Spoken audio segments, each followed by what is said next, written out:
कहावत है, बकरे की माँ कब तक खैर मनाएगी, कभी तो छुरी के तले आएगी। ये कहावत सटीक बैठती है बिनावर से पूर्व बीजेपी विधायक राम सेवक पर। सबसे पहले आपको बता दें, ये राम सेवक हैं कौन।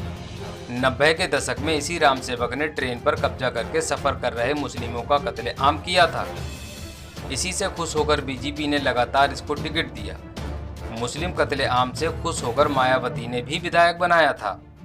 अपनी इसी गुंडई के चलते राम सेवक ने बदायूं में एक कब्रिस्तान पर कब्जा करके कोठी बना ली। उस समय यूपी में मुलायम सिंह की सरकार बन गई थी।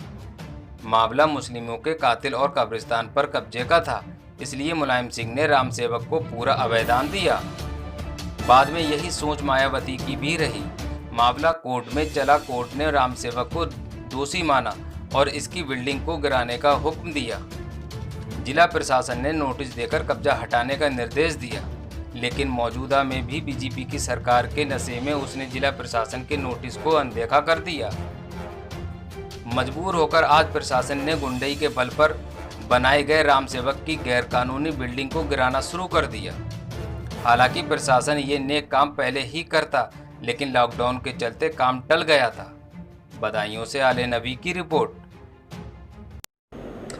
ये जो बिल्डिंग बनाई गई थी, एक तरीके से इसका जो नक्शा था वो अवैध रूप से वो पास करवाया गया था। उसमें प्रॉपर तरीके से पास नहीं करवाया गया था और जो ज़मीन थी वो कब्रिस्तान की ज़मीन थी। उसमें भी 89-90 के आसपास उसको अवैध रूप से उसमें इन्होंने अपना नाम दर्ज करवा लिया था।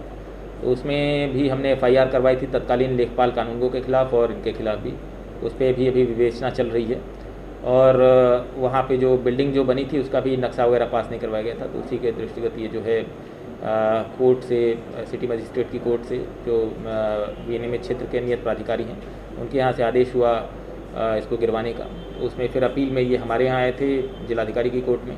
वहाँ से भी सिटी मजिस्ट्रेट का जो आदेश किया गया था उसको यथावत रखा गया। फिर ये कमिश्नर साहब के यहाँ आयुक्त महोदय की कोर्ट में गए और वहाँ से भी उस आदेश को यथावत रखा गया। तो उसी के क्रम में अब जो आदेश था और कोर्ट का आदेश था, उसके क्रम में ये कार्रवाई करवाई गई।